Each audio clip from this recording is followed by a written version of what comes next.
Hey people, I'm back with another video, and this is another one to do with teaching. So the last video I did was about how I got into teaching, highs and lows, stresses of whatever, just some advice for those who are in teaching or who want to get into teaching. And this video is going to be about one of my weakest areas when I first started teaching, an area that I struggled with during my training year and my NQT year, and maybe even for a bit last year as well, my last academic year. Well, yeah, a little bit, not as much, but I really struggled with marking. So for anyone who is a teacher, you know that marking takes up time. It takes up a lot of time. During my training year, I'll be up till 3 a.m. marking a set of 30 books. And if you have, I don't know, I had 2 year 7 classes at that time, a year 8, a year 9, a year 10, and a year 11. So you've got 6 different classes, let's say 30 kids in each class. That's a lot of books to mark, yeah? I'm basically marking every day of the week, and it just wasn't a healthy work-life balance, because there's also planning you have to do, there's also differentiation, there's meetings after school, there's extracurricular activities, or just things in your personal life going on as well. So I didn't have that healthy work-life balance because marking just took up so much of my time. So I think I've definitely gotten better, and I've got a few tips for people who find it difficult or who struggle with marking, in terms of how long it takes you, or how to mark, or how to make sure you're getting that proper feedback and dialogue between you and the student. So I think most schools do this, but the teachers will mark in red pen and the students will reply in green pen to show you that they can answer that specific question, or they've done the work that you've asked them to. Here are some of my tips. I think I was on Facebook the other day, and a girl that I went to uni with, she was having like a little rant saying that she feels like quitting teaching. She's doing her training and marking is just so difficult. It's really hard. She finds it long. Like, how do people mark how many books and stay on top of things? And just when it's just too much. And so I left a comment on her Facebook page as to what I do or how I did it. So I'm just going to run through some of the tips. I think the best thing to do, this is what I was told by another teacher before, is to mark the worst books first. Okay, so students who, their handwriting, you probably can't even read, it's not even legible.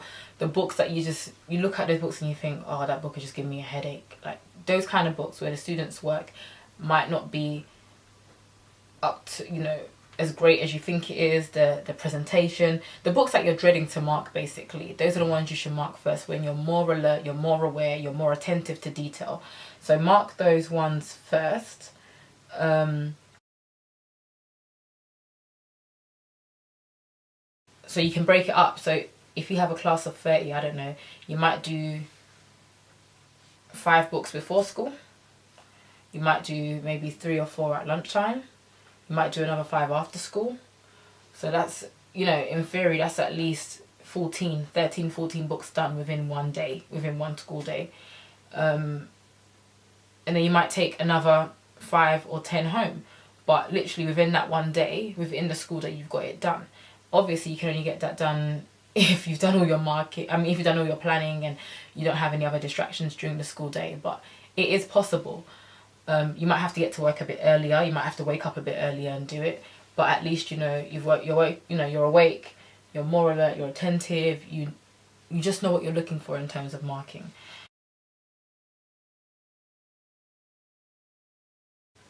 I think when it comes to in-depth marking, where you're giving like the what went well and the even better if, that should be for one specific piece of work. You can't do it for every single page in a student's book. It just doesn't make any sense. So if it's a piece of work that needs to be assessed, like a long piece of writing. For example, in science, we don't do essays. However, you might have that 6-mark question or that 12-mark question in a science paper where a student has to show their knowledge. They have to go into detail. They have to describe and explain, evaluate, analyze, those kind of things you can do. Or what went well, and even better for that, where you can go into detail and actually a student has an opportunity to show you that they understand what you're telling them to do, and they can give you answer the question that you've given to them, or something specific, but at least you're going to show progress within that one piece of assessment. Also, live marking. In the first school that I worked at, there was a teacher who literally, he would tell me, he marked 10 books within a lesson. So once you set your class up, as in they've got the date and title, you've done your starter activity, now they're on the main. And the main is meant to be, your lessons are meant to be more student-led anyway, where the students are literally leading the session, the lesson. It's not you. So you set them a piece of work that's independent task, or it can either be group work, but they are getting on with something by themselves to show that they can actually do. Within that time of them, if you set an activity for 15 minutes that they're getting on with, 10-15 minutes, you might be able to get through 2 or 3 books, where you can, check spelling, check punctuation, check their grammar. If they answer the question wrong, say, check this question, use this certain page to answer it, or ask so-and-so in the class to help you with this because maybe that other student got that right. But you can do actually live marking where you are going round to, within a lesson and marking the books. That's already 5 books done within that time. A friend of mine, she's a primary school teacher, and she said the head teacher of her school told them, every time you see that class, you should focus on one table. So let's say if there are 5 tables in your class and you see that class 5 times a week, each time you see that class, you're going to focus on a certain table. So there might be a table of 4 or 5 kids. It will be those books that you focus on in that lesson while they're doing the independent classwork or group work. And then the next lesson, on a Tuesday, go to the next table, and so on. So that within that 1 week, you've literally marked all your classes' work. And it's better off when you do have lessons that are more student-led and where kids can actually show you and do their independent work, because that will give you a chance to mark their books and to give back feedback straight away and let the kid know, this is what you've done. This is what you've done really well. However, this is where you can improve, and they can show you then and there what they've done, and the marking is fair. It's just a way to kind of help new teachers, even experienced teachers, even someone like myself. It's your 5th academic year of working in a school. We all need help. So yeah, I think that should be, this video should be able to help someone out there who's teaching or who's getting into teaching. Anyone who's struggling with marking. If you have any other tips, or if you have anything else that you do personally as a teacher that you think could help someone else, leave a comment below. It might help someone, I don't know, we'll see.